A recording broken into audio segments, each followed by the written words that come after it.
नई सोच, सही दिशा की प्रस्तुति। प्रथम तीर्थंकर, जगत के समर्थ सार्थवाह, परम कल्याण के कारक आदिनाथ परमात्मा ने दीक्षा लेने के बाद में आहार के लिए, भिक्षा के लिए विहार किया। भगवान प्रतिदिन समय होने पर भिक्षा के लिए जाते थे, आहार की गवेषणा करते थे। लेकिन उस जमाने में सभ्यता संस्कृति का विकास नहीं हुआ था, साध्वाचार से लोग परिचित नहीं थे। क्या साधु भगवंत को वहराना चाहिए, क्या नहीं वहराना चाहिए, क्या खपता है, क्या नहीं खपता, क्या उचित और निर्दोष आहार है और किस किस आहार में दोष लगता है, अनुचित कहा जाता है, ये लोगों को पता नहीं था। तो भगवान जहां कहीं जाते, कोई भगवान को धन देते, कोई कपड़े देते, कोई मकान के लिए मनुहार करते, कोई अपने बेटे बेटियों को भगवान के चरणों में देने का प्रयास करते। सोचते भगवान इन्हें आप ले जाओ, हम आपको गिफ्ट देते हैं, भेंट देते हैं। कोई अन्य वस्तुएं देते, साधन सामग्री देते, कोई बिछोना देते, कोई अन्य कोई वस्तुएं देते। लेकिन ये कोई भी चीजें, परमात्मा साधु बन चुके थे, पंच महाव्रतधारी श्रमण बन चुके थे, उन्हें खपती नहीं थी, उचित नहीं थी, वो ग्रहण नहीं करते थे, वहां से आगे चल लेते थे। इस प्रकार परमात्मा भिक्षा के लिए अदीन भाव से, बिना दीनता के, बिना कोई क्षोभ के, बिना किसी शंका के, बिना किसी प्रकार की कामना और बिना कोई तमन्ना के सहज भावों से जाते थे। घर घर जाते, द्वार द्वार जाते, कितने घंटों तक इस प्रकार टहलकर बिना आहार के वापस चले आते। उचित आहार नहीं मिलता, निर्दोष आहार नहीं मिलता, कल्पनीय आहार नहीं मिलता, परमात्मा वापस चले आते। लेकिन मन में क्षोभ नहीं करते, कुछ भी विचार नहीं करते। आने के बाद उपवास का पचकान ले लेते, अपनी साधना में निमग्न बन जाते।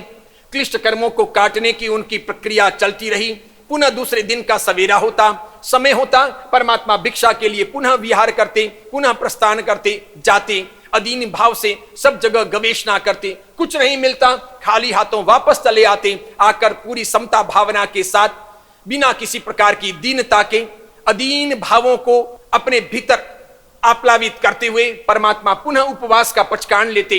ऐसा करते करते प्रथम तीर्थंकर आदिनाथ परमात्मा को 400 दिन बीत गए, 400 उपवास हो गए। 400 दिनों तक, यानी छोटे मोटे तौर पर करीब 1.25 वर्ष तक परमात्मा को आहार नहीं मिला, खाने को भोजन नहीं मिला, उचित गोचरी नहीं मिली, कल्पनीय आहार नहीं मिला, निर्दोष आहार नहीं मिला। अंततः परमात्मा के पौत्र श्रेयांस महाराजा के कर कमलों से एक दिन उचित आहार मिला। हस्तिनापुर नगरी की वो ऐतिहासिक घटना, इक्षुरक्ष उस श्रेयांस महाराजा ने परमात्मा को अर्पित किया। उचित निर्दोष वो आहार था, परमात्मा ने कल्पनीय समझकर ग्रहण किया और इस प्रकार 400 उपवास का महामंगलकारी ऐतिहासिक वो पालना परमात्मा का संपन्न हुआ। श्रेयांस महाराजा धन्य हुए, हस्तिनापुर नगरी धन्य हुई, नजरों से उस दान को निहारने वाले लोग धन्य हुए। परमात्मा के 400 उपवास की उस महान साधना के उपलक्ष्य में अपने क्लिष्ट कर्मों को काटने के लिए जैन परंपरा में महान श्रावक श्राविका, साधु साध्वी जी भगवंत वर्षी तप की आराधना करते हैं। ऐसा वर्षी तप हजारों लोग करते हैं, भारत में और भारत के बाहर भी करते हैं। क्या जिन शासन की बलियारी है, क्या तप साधना की प्रेरणा है, कैसी मनोभावना है कि लोग हंसते हंसते पूरी तमन्ना के साथ में पचकान लेते हैं। इतनी सारी आहार की वस्तुओं के सामने, सामग्रियों के निर्माण के सामने, आज जो ये खाने खिलाने का जमाना आया है, बाहर इतना सारा खाने पीने का सामान बिकता है, कहीं कोई मर्यादा नहीं है, पूरे दिन आदमी पशु की तरह चरता रहता है। ऐसे सारे भोग उपभोग की दुनिया के बीच में इस प्रकार रोज सुख सुविधाएं होते हुए, खाद्य सामग्रियां होते हुए भी उपवास करना, संकल्पित होना, दूसरे दिन व्यास ना करना, 2 समय बैठकर आहार करना, निर्दोष भोजन करना, सचित आहार ना करना, अचित आहार ही करना, दोषित आहार ना करना, अभक्ष अनंतकाय का सेवन न करना और इस प्रकार लंबा तप करना, 13 महीने 14 महीने का तप करना सरल नहीं। इसीलिए जो आत्माएं जैन परंपरा में तप मार्ग को, साधना के इस पथ को समझकर वर्षी तप करती है, वे धन्य हैं, वे साधुवाद की पात्र हैं। सचमुच उनका अभिनंदन होना चाहिए और उनका यह अनुमोदन हमारे भीतर भी तप की प्रेरणा देगा, तप के संस्कार खड़े करेगा।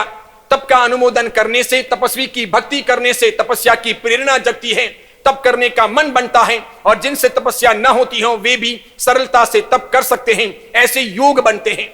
इसीलिए धन्य हैं वे तपस्वी जिन्होंने इस वर्ष वर्षी तप किया है। कोरोना की महामारी थी और उसमें वर्षी तप प्रारंभ हुआ। पूरे कोरोना की महामारी के काल में वर्षी तप चला है।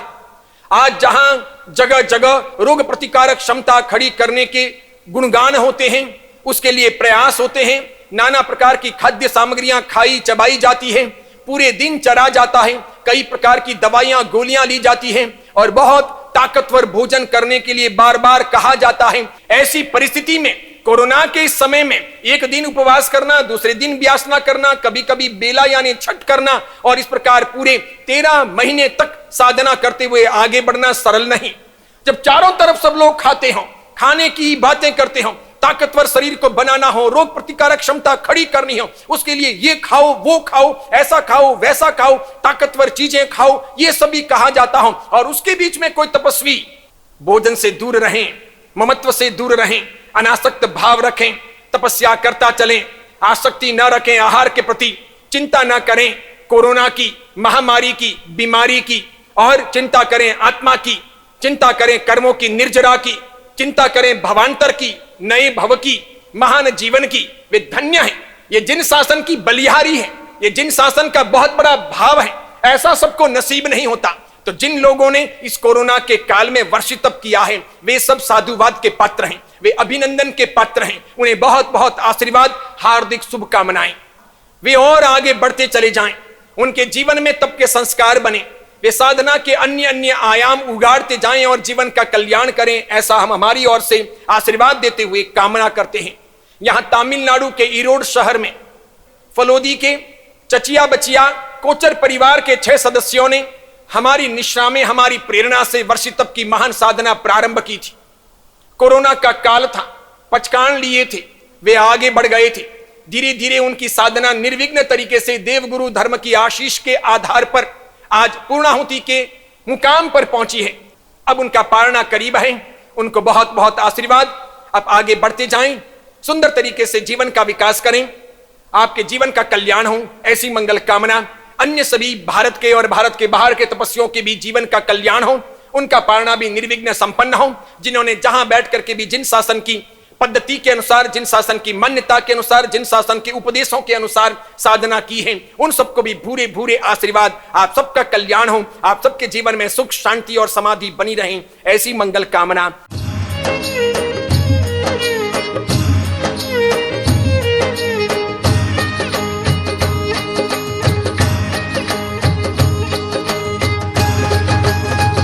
तपस्या करता करता हो के डंका जोर बजाया हो, तपस्या करता करता हो के डंका जोर बजाया हो, जोर बजाया जोर बजाया,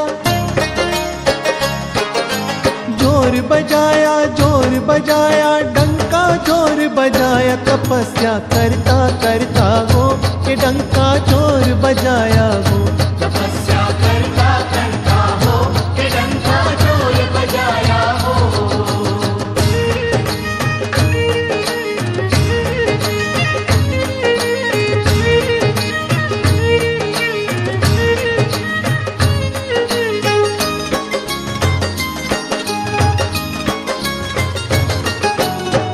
जमना तप केरा करता शासन सोह चढ़ाया हो, जमना तप केरा करता शासन सोह चढ़ाया हो। वीर्य उल्लास वधे तेन कारण, वीर्य उल्लास वधे तेन कारण, कर्म निर्जरा पाया। तपस्या करता करता हो के डंका जोर बजाया हो, तपस्या करता करता हो के डंका जोर बजाया हो।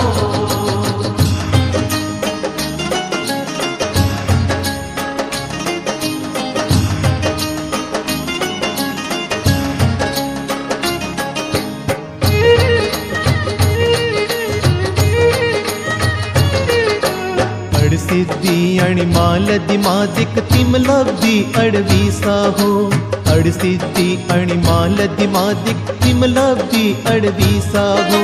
विष्णु कुमारादिक पर जगमा, विष्णु कुमारादिक पर जगमा, पाव मत दैत जगिसा तपस्या करता करता हो कि डंका जोर बजाया हो। तपस्या करता करता हो कि डंका जोर बजाया हो।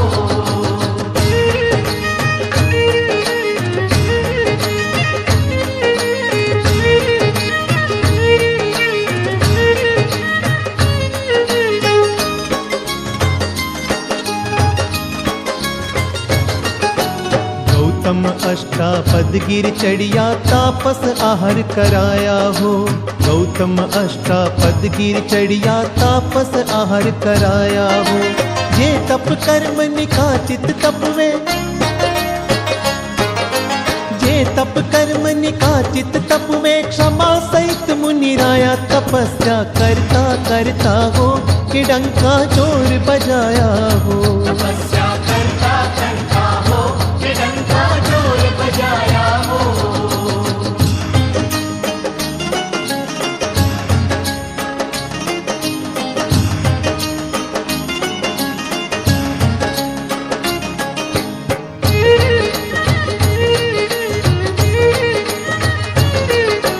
साढ़ा 12 बरस जिन उत्तम विरजी भूमि नठाया हो। साढ़ा 12 बरस जिन उत्तम विरजी भूमि नठाया हो। घोर तपे के वण लय तेना,